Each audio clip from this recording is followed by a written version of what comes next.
had acquired a set of miniature doll furniture. I think actually it was called the Petite Princess line, which came out in the 60s, which were very detailed. I think they were the scale that we're going to be talking about most tonight. Plastic, but beautifully detailed, and I was fascinated with those. My brother had the classic original GI Joes, which I just loved because they had real gear. One year I actually made him for Christmas a first aid kit for them, splints made out of popsicle sticks and things.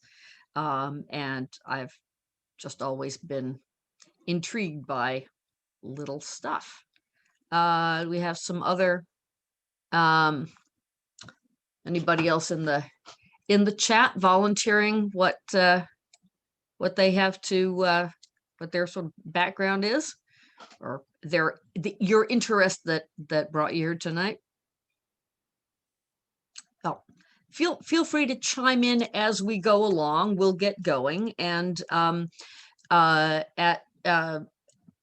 if you have questions or observations, type them into the chat, and Emily will help make sure that we hear and address them. We'll try to pause after. Sometimes we'll be able to do it as we go along, but we'll try to stop after every section of the presentation and take some questions and discuss a little bit. So what is Christina's going to start us out with some background and history of miniatures. And actually, before you get started, Roz just chimed in with a comment actually that I was just about to make about how she had dollhouse furniture. And it was actually already antique when she was little, wooden with real upholstery, and she loved it. Thank you, Roz. Thanks. For some reason, my chat is also doesn't want to show me what everybody's saying. Sorry, I'm not entirely functional, or my Zoom isn't, so Emily may have to read me some things, but all right, Christina. All right, Emily, would you mind going to the next slide? All right, so this here is the reason why this program came to be. It is a recently acquired model of John Fleming's library, and it has been installed and is available on view at the museum right now. We're open with time tickets. You can find all that information at rosenbach.org. And we're going to get more into this and go very deep into this. But Emily, would you go to the next slide? Next one. But first, we're going to go into a history of fine miniatures. And before I do that, I'm going to talk a little bit about scale. So a ratio is the key mathematical concept used to describe the relationship of size. That seems, it seems a little complicated at first, but we're all sort of familiar with scale because of, toys we've played with and such. So the most common scale for fine scale miniaturists is 1:12 or 1-inch scale. This describes the relationship between inches and feet. At this scale, 1 foot at actual size is 1 inch in miniature. So the miniature is 1/12 the item's regular size. So in this picture, the wooden chair is at this scale. And this is also the scale of the Fleming Library we just looked at. And to the right of it, that black chair, 1/10 scale, is popular in Germany and Europe. It's a little bigger, but it also works better with the metric system. So the math gets easier. And there are also plenty of other scales that miniaturists use, down to 1/144th, which is the size of a dollhouse fitting inside of a dollhouse at 1/12 scale. And you're probably most familiar with 1/6 scale, also called play scale, because that is the scale used by Barbies and G.I. Joe. Next.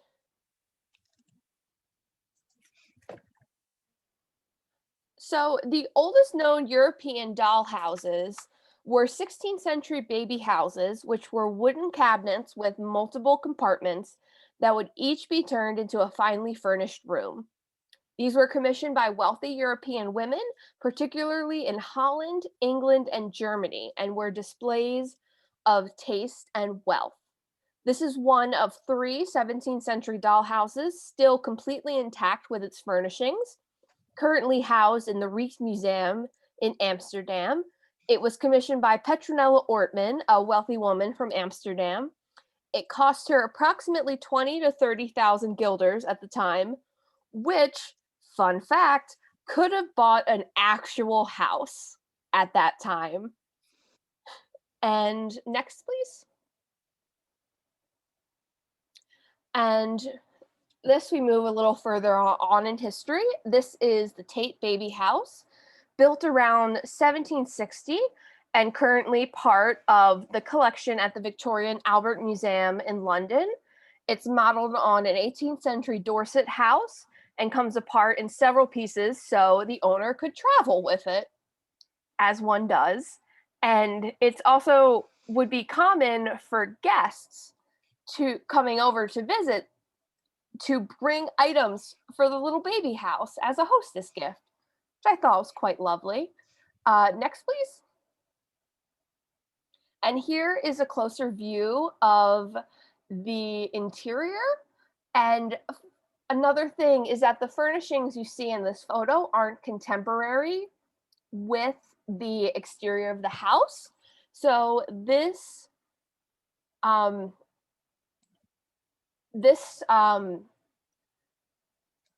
was passed down from generation to generation, from mothers to oldest daughters, and over the years it was updated. And the furniture on here is about this around 1830. And I just saw. Just quickly, there's 2 comments. One from Brianna, who says that these are lovely and that they put her pizza box white tables to shame. And I don't know if you all know exactly what Brianna's talking about. I do. Those little things that would keep the pizza box top from squishing your pizza were awesome to use as dollhouse tables. And then Peter asks, are all of these built at 1/12 scale, or are they all different? These are all built, they're not exact precise, but somewhere between 1/10 and 1/12 scale. When we go further to the next thing, that's gonna be more adherent to the 1/12 scale. So next. So this is the most fascinating miniature house I researched, and I could spend hours talking about it. It's the Queen Mary's Dollhouse, built between 1921 and 1924 for Queen Mary, consort of George V, and it's on display at Windsor Castle. So the architect, Sir Edward Lutyens, designed it at 1/12 scale, and this was rigorously kept to that scale, and intended it to be a unique reflection of 20th century life and a showcase of British manufacturing and craftsmanship. It includes working plumbing, electric lighting, and working elevators. And it's unique because it's designed to be seen in the round, unlike the ones we just saw that open like a cabinet. And the exterior shell is counterweighted, so it can rise up like you see in the picture. And I love these photos that have humans for scale. And a lot of manufacturers at the time contributed items to this. So one of the cars in the garage right there is a Rolls Royce made by Rolls Royce that actually works. And there's a little Singer sewing machine and a Winsor Newton watercolor palette. It's just very lovely little things. Next. And because the Rosenbach is a library, I thought, let's highlight the tiny library. This is the library of the Queen Mary's Dollhouse. It contains printed reference books and standards of great literature like Shakespeare. 171 renowned contemporary authors were commissioned to contribute to the library, with only George Bernard Shaw choosing not to contribute. Those who did donate a book include J.M. Barrie, Sir Arthur Conan Doyle, Rudyard Kipling, Edith Wharton, and next. This is the contribution from Joseph Conrad, another author who is well represented in the Rosenbach's collections. Next.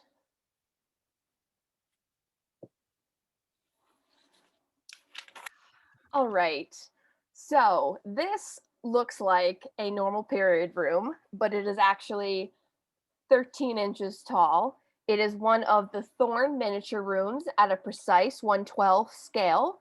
Narcissa Niblack Thorn was a miniature collector and designer who in the 1930s began working with and commissioning artisans and craftsmen to create what became nearly 100 rooms. And she intended them to be a visual history of interior design. And at the time when she started building these, museums across the US had started acquiring and installing period rooms, which were costly and took up a lot of space. So Thorn hoped that these painstakingly crafted miniature period rooms could be a substitute for those. And currently there are 68 rooms at the Art Institute of Chicago, 20 rooms at the Phoenix Museum of Art, and 9 rooms at the Knoxville Museum of Art. And keeping with the literary theme, this is an English library of the Queen Anne period, dated approximately 1702 to 50, and it was made around 1937. And this one is just mind-boggling to me. With the natural looking lighting, it's so easy to tell that it's just wild that you can create something this small. I definitely wouldn't be able to do it.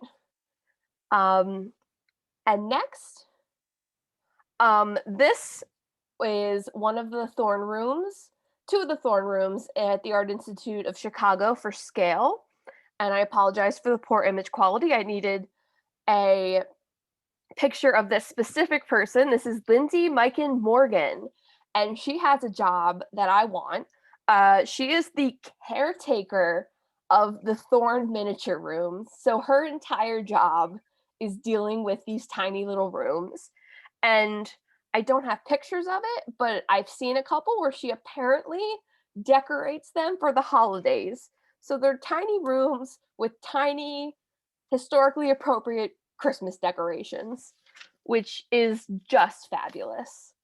Next. All right, I see we have a question. Yeah, so Jan is asking, is the construction of the furniture the same as real size, tongue and groove, for instance, or glue and nails? If they're nails, those would be pretty tiny. Okay, first of all, hi, Mom. That's my mom. So a lot of these items, which is what's so fascinating about them, is they are created the same way as the big version. So exactly the same way, real size.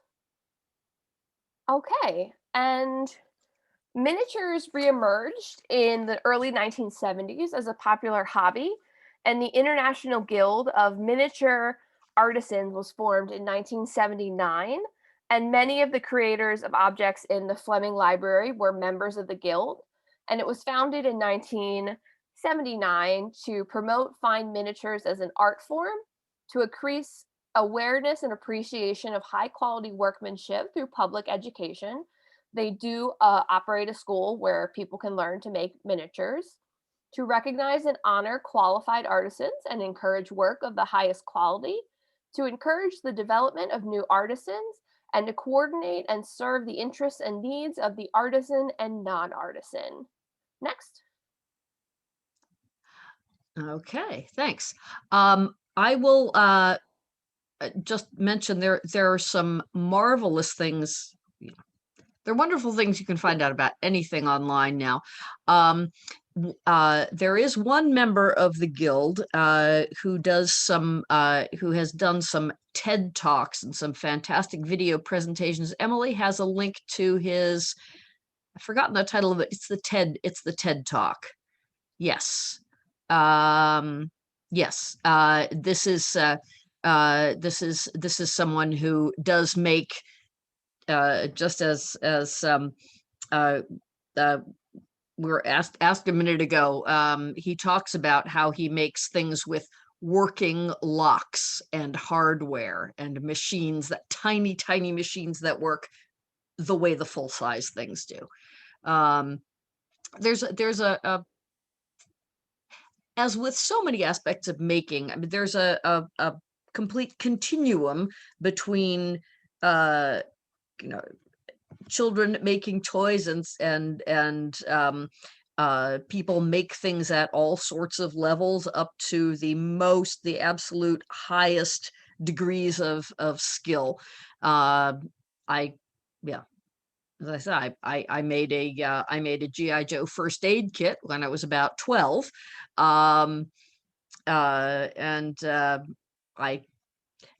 haven't continued to that degree, but there are people who do. And as Christina mentioned, I mean, the Guild has a school where if you're interested in digging into this seriously, you can do that.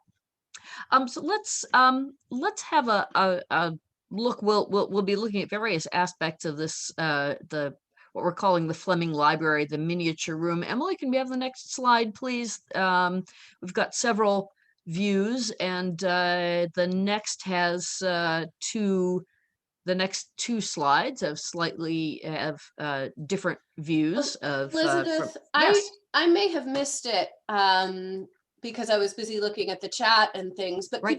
could you reiterate, if you did already, who John Fleming is? That's coming next. Yes. Yep. So if you just want to go quick, yeah. So these are perhaps slightly out of sequence. So if you just do the next couple very quickly so we can peek in. I'll start talking about John Fleming while we look at these. John Fleming, whose portrait we will see in a moment, was an employee of the Rosenbach company from the time he was a teenager in the mid-1920s until the company ended in 1953, by which time he was a vice president. The next slide, we'll see a portrait of him in the full-size room that the miniature is imitating. By the time the brothers died and the company closed, Fleming was, as a vice president, he was intimately familiar with all the stock and had been working for years with the most important customers.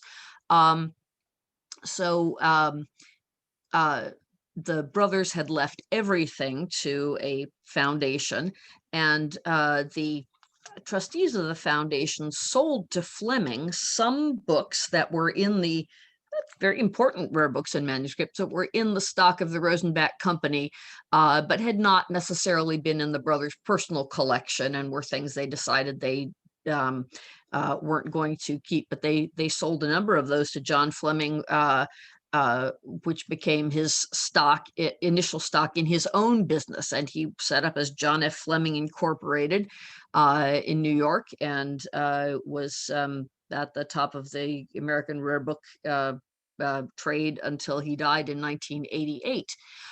He operated out of a room in this apartment, which we see here, which, can you have the next slide, please? It belonged to the Rosenbach brothers also. Philadelphia was always home for them, but of course, given New York's commercial importance, they, for many decades, they had a place there, shops and residences, and this was their last residence, 322 East 57th Street. You see it on the left in at some point in their lifetimes. And Fleming bought the apartment also from the foundation and a number of the furnishings, and continued his business from there. This is only one end. You see, our miniature room is fairly small. The whole room, can you have the next slide, please? This is one side of it. This is what you'd see if you turn to your left from where you are. We're looking before. And if you turn again, the opposite end of the room, next slide, please, is this. This room is 60 feet long. At the scale, at the 1/12 scale that's used for our model, it would be 5 feet long, which I would love to have, but would have been a whole nother story to install. So next slide, please. All right. I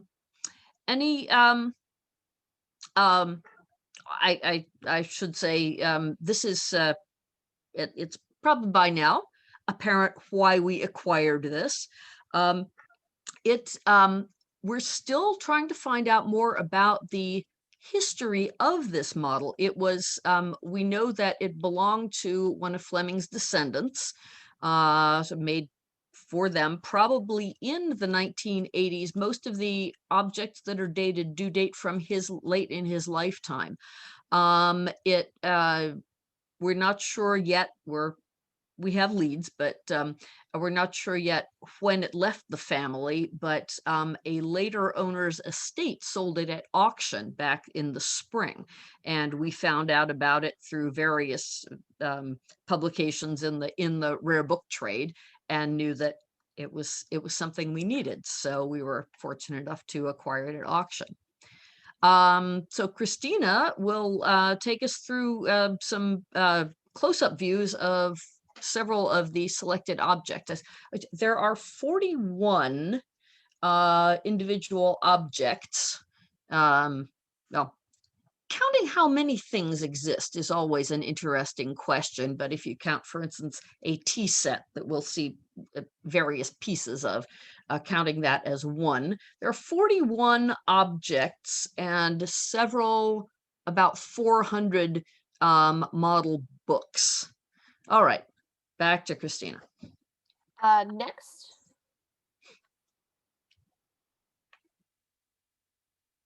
So just another human for scale. This is me the day that we unpacked the library.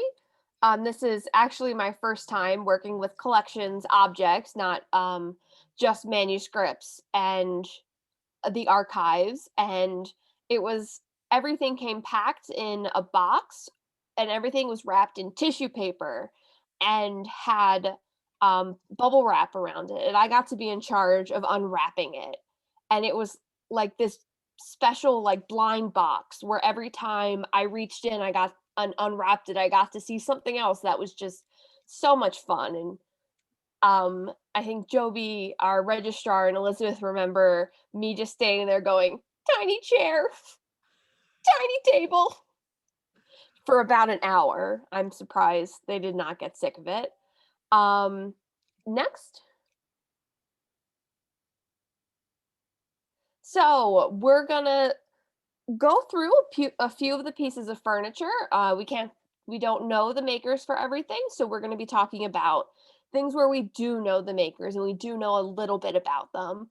And we're going to start out with this chair, just a view of the library so you can see where it is in context. Next. So this is a Renaissance revival chair and one of my favorites. It's by Betty Valentine from 1983. And Betty Valentine was a miniaturist especially noted for her chair frames. And as with full-size furniture, making the frame and upholstering it are often undertaken by separate artisans who specialize in that. Next. So right to the right of that chair, we have the settee. So there it is. So you can see its position in the room. Next. And there it is up close with those pillows are about an inch tall. They're very cute. This settee by Susan Holtby. She was a registered nurse who began collecting miniatures in 1976. And as a nurse, she has a good attention to detail and fine motor skills, so she found those to be a great asset when she started making miniatures. Next. And then this is a little hard to see with this view. We're going to be looking at that cellarette in the corner, as well as the things on top of it. Next slide. So this is a cellarette by Terry Rogel. Christina, just to interrupt for a second, Andrew just asked, does each item have a separate accession number? And if you could also just explain to people what an accession number is also. Yes, so every item does have a separate accession number. And what an accession number is in museum records, it's a number, a unique number assigned to an object that connects the records of the object to the object. And if you look at this cellarette, the number on the bottom, 2020.0001.034, is the unique number for this item. And we even went through and counted the number of little books there, which got to be my job. I got to do a lot of counting and assigning accession numbers. So that's the accession numbers go about into the 40s before we start switching to the little books. Yeah, do you want to say just a bit about the structure of the numbers? Because each one has a separate number, but it does explain the numbers express their relationship to each other, right? Oh, yeah. So 2020 is the year it was acquired, and it was, I believe the 0.001 is because it's the first thing we acquired. Mm-hmm. And then the next part is the number of the individual item that is part of the entire set. So that third part is all the items that go together as part of the first item we accessioned in 2020. And Andrew is also asking, how long did this all take to process? And I guess by process, he means to go through this entire procedure. So it took us 2 full days to unpack everything and for all the photographs to get taken. And then that was also the time where we assigned, checked that everything matched the list of items given to us by with the auction. And I don't know if Elizabeth can speak more to this. I'm not sure about all of the time processing information after that. Joby Zink, our registrar, who I believe is with us tonight, did the entry of the records into our collection management system, and she can tell us more about that part, I think. I know I spent a day or so assigning putting the descriptive metadata in the attaching that to all the photographs so that every photograph is identified. And Registrar Joby Zink said she's here and she's probably trying to recollect just how much time she spent doing that. So I think while this, okay. Mm-hmm. So Elizabeth, Joby doesn't have the ability to speak because she's not a panelist. Mm-hmm. But so she'll be sharing her thoughts in the chat. So yeah, she said that it took about 2 working days to make each of the individual catalog records. Is that each record or all records total 2 days? And then she says plus additional time to add photographs to each of the records. Right. Mm-hmm. And she says 2 working days for all the records. All right. Thanks. Christina, I think, was about to talk about Terry Rogel, the creator of this cellarette, right? Yes. Rogel and her husband, Fred, are founding members of the International Guild of Miniature Artisans, who works to promote the appreciation of miniatures as works of art rather than simply toys. And you can see by this photo that the drawers work, the little pull-out table works, the hinges work, and there's little compartments inside. So there's really a good attention to detail here. Next. So sitting on top of the cellarette, there is a cigar humidor from 1986. Richard Sims, who made it, is a third-generation cabinet maker trained at Colonial Williamsburg, and he also made miniature silver. Next. And this is a creamer, undated, by Obadiah Fisher, who was a sculptor and jeweler who was commissioned by the Metropolitan Museum of Art to make models of Egyptian jewelry for its Treasures of Tutankhamun exhibition. Fisher later turned to making miniature silver, often replicas of pieces by Paul Revere, Meyer Myers, and other famous smiths. And then we have a view of the bottom of the creamer, and you look right under the word sterling. Those two little stamps have O and F, so that's his signature on it. And this is one of the few artisans where we could find a picture. And there he is. Next. And this delightful little thing is a teapot, also by Fisher. And we don't have a picture of it, but the little lid hinges open. It's very nice. Next. And next we're going to look at a vase with flowers. It's there in the corner on the table between the chair and settee we looked at. Next, please. And this was made by Hope Elliott in 1993. Elliott, who's still working and still practicing, is a lifelong maker of miniatures who specializes in food, flowers, and plants. And it's good that she specializes in this because she's quite good at it. These, especially up close in real life, they are very realistic looking. And next. And there we go, the mantle clock, which we'll get a closer view of in the next slide. This is the mantle clock by Alan Waters, and his artistry is evident in the highly regarded miniatures he made for 26 years before deciding to devote his full time to painting. Next slide. And there, you can barely see in this picture, there's a little card tray. And if you go to the next slide, you can see what's on it. These are, just for fun, these are the very tiniest items in the library with a penny for scale. It's 2 boxes of cigarettes and a matchbox, which these were just one of the more exciting things to unwrap because tiny things are just so fun. Next.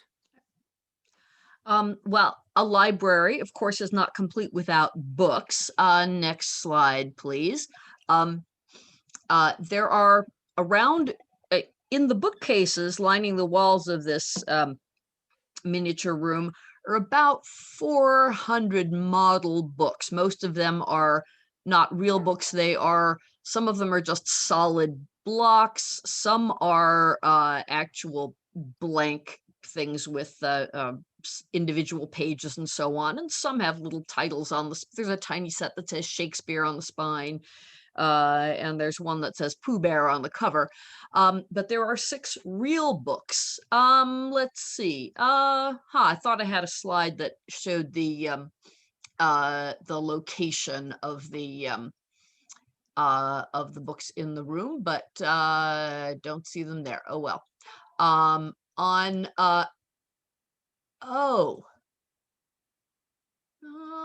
Nope, never mind.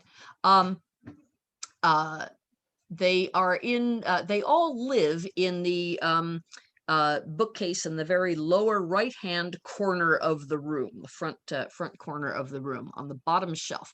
There are 6 of them, and we'll look at 3 that illustrate different aspects of miniature bookmaking. Miniature books have been a thing as long as people have been making books. sometimes they're found in connection with miniature rooms and doll houses. Others are made just as separate things. The Miniature Books Society, which Emily has a link to post for, is devoted to studying and collecting miniature books. Scale here varies quite a lot. They often people who collect them think of about 3 inches in height as sort of the maximum, but that's not a hard and fast thing. Originally they were made, as all books were made, with hot metal type hand set in a press. And as other technologies came along for making things smaller, people who were making miniature books used them first by photo reduction, and now there are all sorts of computer aided processes, and you can get books that are too small to read and almost too small to see with the naked eye. But these are books that are all scaled appropriately for this room.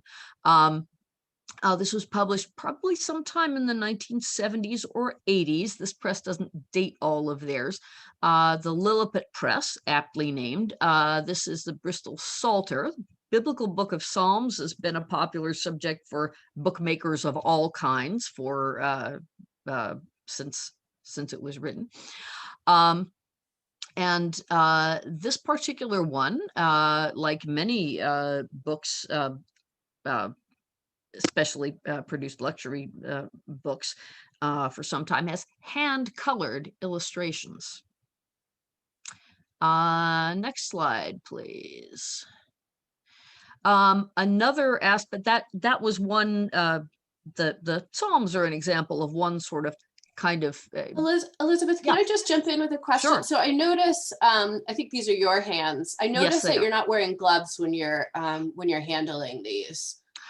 Important question. Yes, we do use gloves for handling certain kinds of objects, metal objects and textiles and things where the chemicals in our or roughness in our skin can really damage things.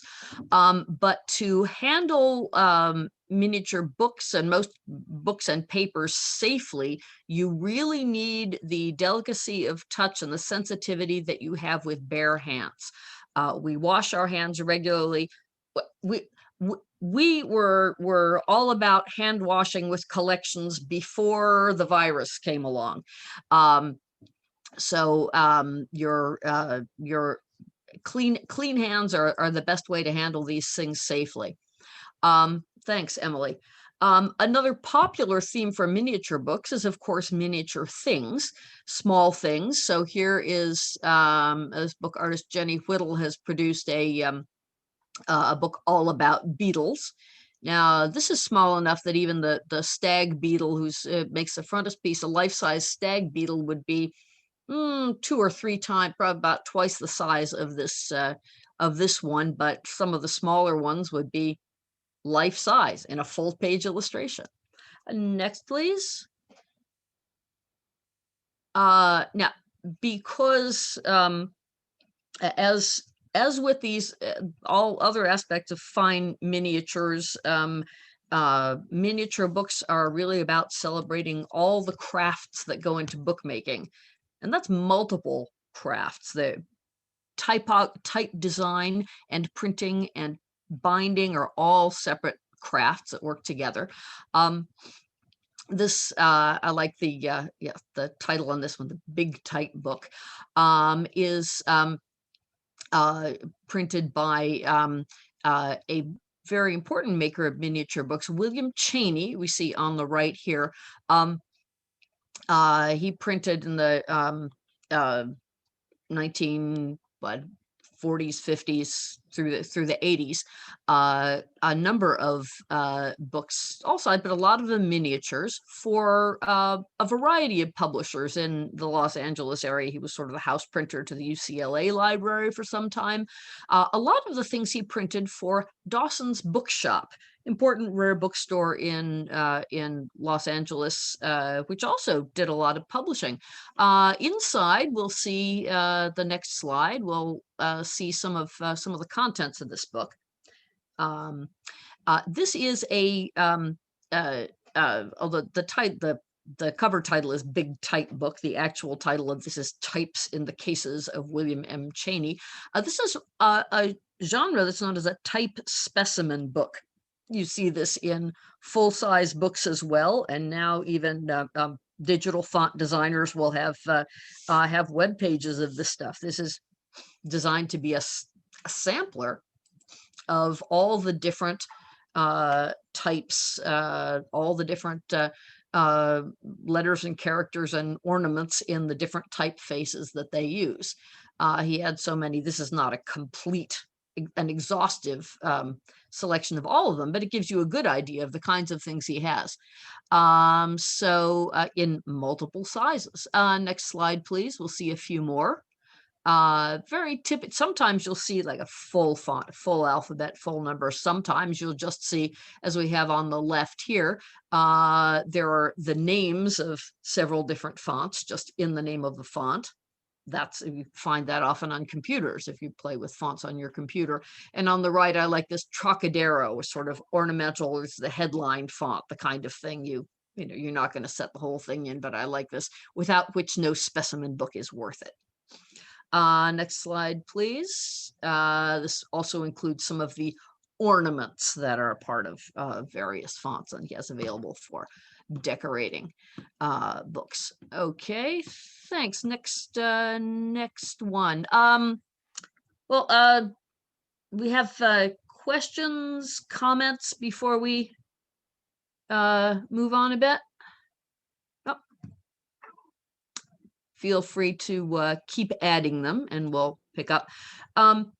This is our largest ever acquisition of miniature objects, but we already have a number of small things in various other parts of the collection. So next slide, please.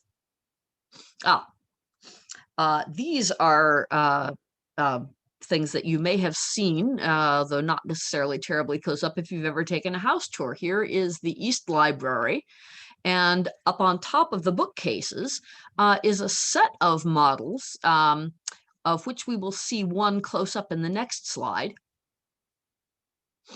These are all buildings that were significant in the life of Shakespeare. They were made in the about 1830 by a man named Frederick George Fisher, who was an amateur actor and an antiquarian, and most of his children went on to the stage. His daughter Clara became famous as a 7 or 8 year old and had a lifelong career on the stage. Was the best known of them, and he began creating for her. Any self-respecting actor or literary person in the late 18th, early 19th century had to have a Shakespearean collection. So he made these Shakespeare models for her. They're made of paper.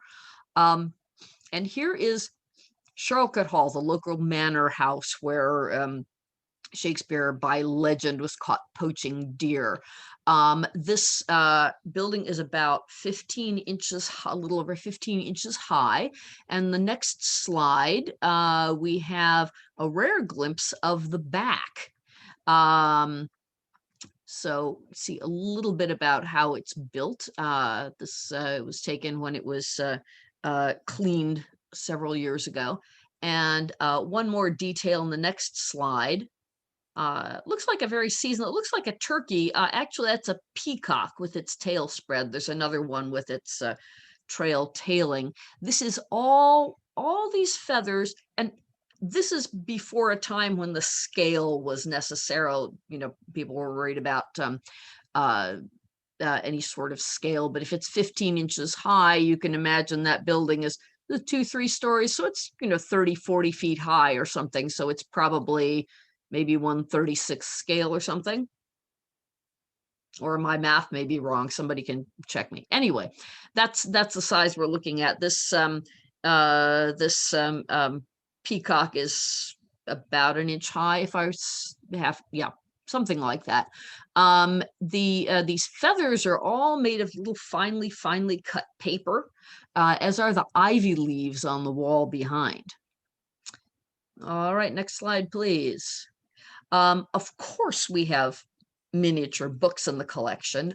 We don't have a separate collection of miniature books as such, but scattered throughout various categories of the collection. We have some. These are a nice set. It's 2 copies of a, this is a collection of comic illustrations published in London, 1830s. Bijou, French for jewel, is a very common term. It was often used in reference to miniature books, especially sort of fancy gift type books in the early 19th century. Next slide, we have an example of one more type, and this we're talking about fine miniatures. These they're not things that have a practical use value, but there is a species of miniature book which is meant to be absolutely practical for daily use. You can just barely see the end of a measurement scale here. That 19 on the end of that ruler, that's a centimeter. You can also, the book plate there is about 1 inch square. So that gives you an idea of how big this book is. It's a pocket almanac, published in 1776 for the year 1777. This one happened to belong to Michael Gratz, who is you will hear much more about Michael Gratz if you take Judy Guston's Early Hebrew Books 2 tour. Is that correct? Anyway, it we do feature that in various exhibitions and presentations. But this is meant to be an almanac. This is a little reference book you're keeping in your pocket. This is your, this is your calendar in your phone. All right, thanks. That is, next slide, please. The other biggest collection of miniature things we have is portrait miniatures. We have, let's see, 200 or 300 if memory serves me. I should look that up, but that's something that can be found. These are all in the catalog on our website. This particular one is one of the earliest we have and one of the finest. It's a little under 2 inches high. Portrait of James I of England, painted by Nicholas Hilliard, who is a very accomplished miniaturist. Next, just have various other tiny objects. Oh, I see. Judy Elizabeth, is just, yeah. 2 things. So first, I put a link to the Portrait Miniatures Part 2. Thank you, that yes. will focus on portrait miniatures. And then the second thing, which you just noticed, is that Judy Guston, who is here with us tonight, just mentioned that Michael Gratz will not be making an appearance in a Behind the Bookcase until she does an Early Hebrew Books Part 4. All right. Thank you. But yes, stay tuned for these miniatures in various venues. All right, next slide, please. We have, of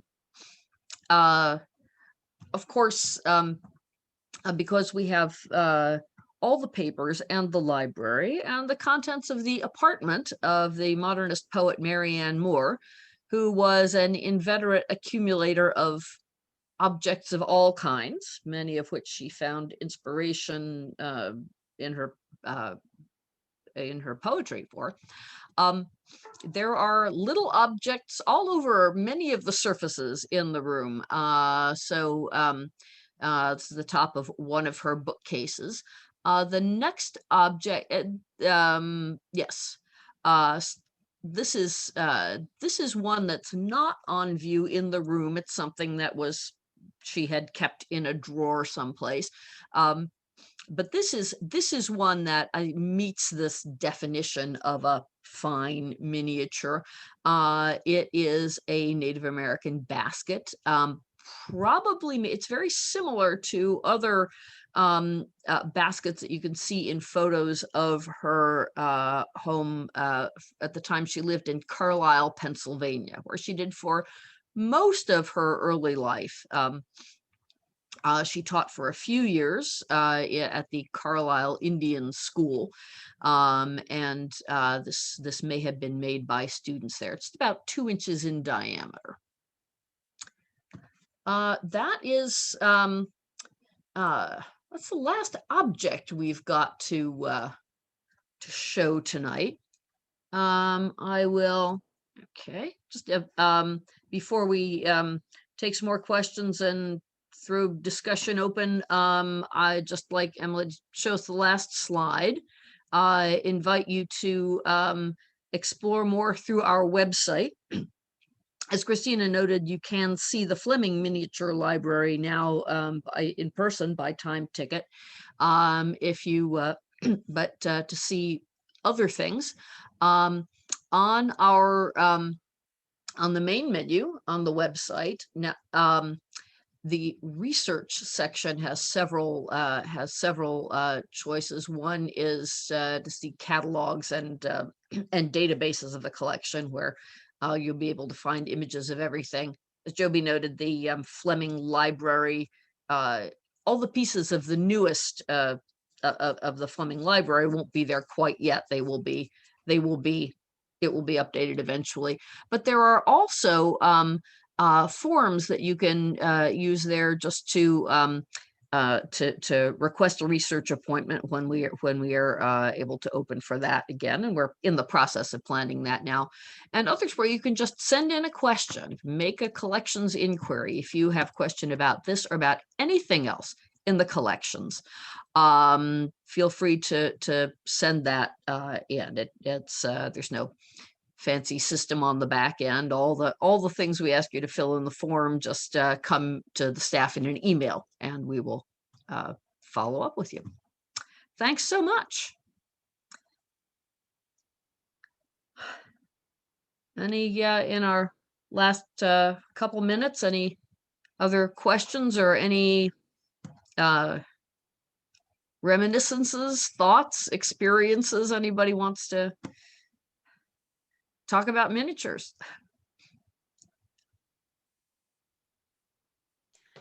So it looks like we're just getting lots of thank yous in the chat. Okay.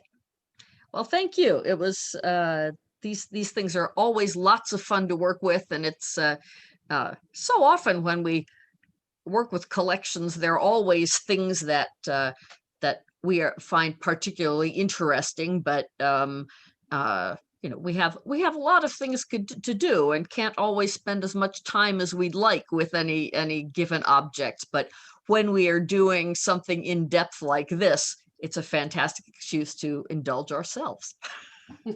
And Roz actually just put in the chat that there's a miniature Star Trek Enterprise, and it's at Ticonderoga in upstate New York.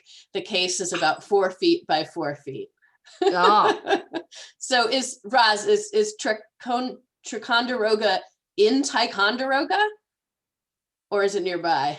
Yeah. Okay. That's great. That's a thing we didn't really touch on. I think Christina may have mentioned Lego at this point, but model kits, Lego building toys, all of these are similar. Small things and making small things and collecting small things. These are ways that people have moved from one part of this field to the other and learned about things and developed their skills and shared enthusiasm with each other. Susan just threw a question into the chat. What is the most famous of the miniature collections, either in popularity or price? And Susan, do you mean in the miniature collection at the Rosenbach? That's what I'm assuming. Yes. Let's see. Price we don't talk about, but the let's see, popularity. I suppose partly that depends on how on what things are on public view, and well used in other ways. Certainly parts of the portrait miniature collection are well known. The Shakespeare houses are something everybody sees. Christina, you work in visitor services. Any thoughts on that? I definitely the Shakespeare houses and the portrait miniatures would be the most popular because they're the most visible. And the Fleming Library has only been on view during the time of COVID, so there's been a lot of restrictions and hasn't been as great a part of the public to see it. But I have a feeling that when this is eventually over and we have visitors coming in bigger groups, the library will be very popular.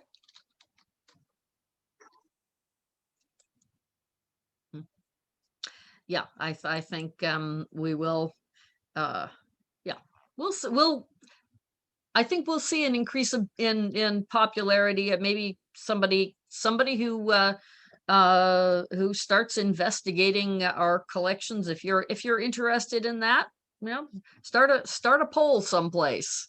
Hop on our Facebook page or our Twitter and like, comment. If somebody wants to run one, that would be great. Get people talking about your favorites. Thank you, everybody. Yes, thank you. Okay, look forward to seeing you again soon.